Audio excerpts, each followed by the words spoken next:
మరి గురి అంటే ఏంటి అని అనగా ఒక గోల్. ఆ గోల్ అన్నది మరి తప్పకుండా మనం ఒక గోల్ పెట్టుకొని ప్రయత్నం చేస్తే ఆ గోల్ అన్నది తప్పకుండా మనం ఏం చేస్తామండి, దాన్ని మనం సమీపించగలుగుతాము, దాన్ని మనము జయించగలుగుతాము. అయితే మరి ఈ భూలోకంలో బరి అంటే మీ అందరికీ తెలుసు కదండి. బరి అంటే ఏంటి అమ్మా? పందెము పోటీ. ఈ యొక్క బరిలో ఏముంటుంది?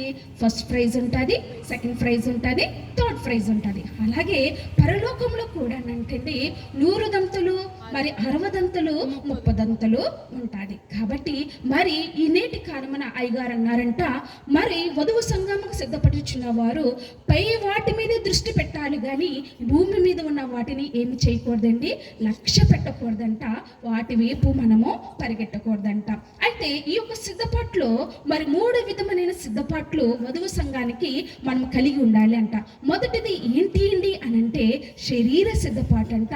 రెండవది చూసినట్లయితే అండి మనసు సిద్ధపాటు అంట. మూడవది చూసినట్లయితే ఆత్మ సిద్ధపాటు అంట. మరి శరీరం సిద్ధపాటు ఎలాగనంటే లూకాసు వార్త 19వ అధ్యాయము 5వ వచనం చూసుకుందామండి. లూకాసు వార్త 19వ అధ్యాయము 5వ వచనం చూసుకుందాము. యేసు ఆ చోటుకు వచ్చినప్పుడు కన్నులెత్తి చూచి, జక్కయ్య త్వరగా దిగుము, నేడు నేను నీ ఇంట ఉండవలసి ఉన్నదని అతనితో చెప్పగా చాలమ్మ. ఏంటి యేసు ప్రభు వారు ఏమంటున్నారు? జక్కయ్య గారిని చూసి నువ్వు త్వరగా దిగమంటున్నారు. అంటే మరి ప్రభు త్వరగా అని అంటున్నారు. జక్కయ్య గారు కూడా ఏమి చేశారండి, అంతే త్వరగా అంట చెట్టు దిగి వచ్చి ఉన్నారంట. ప్రియ సంగమా, నేటి దినమా ప్రభువు కూడా మనల్ని అంట త్వరగా రమ్మంటున్నారంట. మరి మనం కూడా త్వరగా స్పందించుచున్నామా?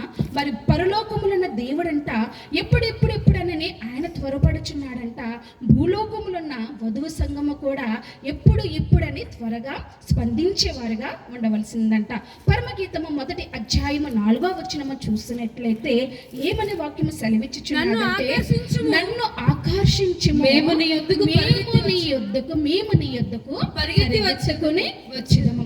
ఎవరు ఆకర్షించాలంటే ముందు మనల్ని అనగా దేవుడు ఆకర్షించిన ఎడల మనము పరిగెడతాము. మరి దేవుడు ఆకర్షించబడాలంటే మనలో ఏముండాలండి అమ్మ?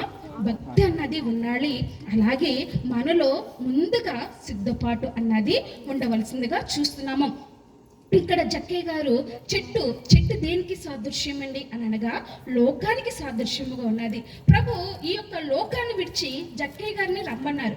జక్కయ్య గారు కూడా మరి ఈ లోకాన్ని విడిచి ప్రభు దగ్గరికి వెళ్ళి ఉన్నారు. అయితే మనము కూడా ఈ లోకంలో ఉన్న మనము కూడా మరి ఎప్పుడో ఒక దినమున ప్రభు ఎద్దకి వెళ్ళవలసిందే. అయితే ఈ లోకాన్ని విడిచిపెట్టకుండా ప్రభు దగ్గరికి వెళ్ళడం అన్నది అది అసాధ్యము. అందుకే తండ్రి అయిన దేవుడు అయ్యగారు అంటున్నారు ఏమనని, లోకముతో పాటు సంఘము కూడా ఏకమైపోను, ఏమి చేద్దాము అని అంటున్నారు. కాబట్టి నేటి దిన మా ప్రియ సంగమా, మరి వధువు సంఘానికి సిద్ధపడుచున్న మనము జక్కయ్య గారు అయితే ఎలాగైతే మరి ఆయన అన్ని విధాలుగా సిద్ధపడి ఉన్నారో మనము కూడా ఆ విధమైన సిద్ధపాటు కలిగి ఉండాలని తండ్రి అయిన దేవుడు తెలియజేస్తున్నారు. మరి ఇక జక్కయ్యకి మరి సిద్ధపడి ఉన్నారని చెప్పుకుంటున్నాము.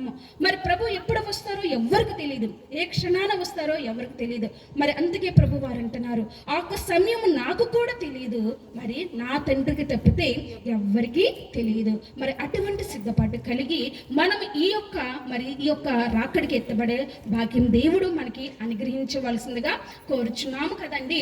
అయితే ఇక్కడ జక్కయ్య గారు పిలిచారు, వెళ్ళిపోయారు అనుకుంటున్నాము. కానీ జక్కయ్య గారు మరి బైబిల్ మిషన్ అయిన వారికి దైవజనులైన అయ్యగారు ఏమి ఇచ్చారండి? 7 మెట్లు పుస్తకం ఇచ్చిన్నారు కదా, లేకపోతే 7 మెట్లు రాసి ఉన్నారు కదండి. మరి మొదటి మెట్టు ఏంటండి అమ్మా ఏంటి? మనోనిదానము కలగడము. అయితే ఇక్కడ యేసు ప్రభు వారు జక్కయ్యనే చూశారు. జక్కయ్య చెట్టు దిగు అన్నారు. జక్కయ్య కూడా ఎవరైనా చూశారండి? యేసు ప్రభు వారిని చూశారు. అయితే అక్కడ మనం తెలుసుకోవాల్సిన విషయం ఏంటంటే చాలా మంది జనసమూహం అన్నది యేసు ప్రభు వారు చుట్టూ ఉన్నారు, ఆయన వెంబడిస్తున్నారు. అయితే మీరు నన్ను ఆకర్షించము,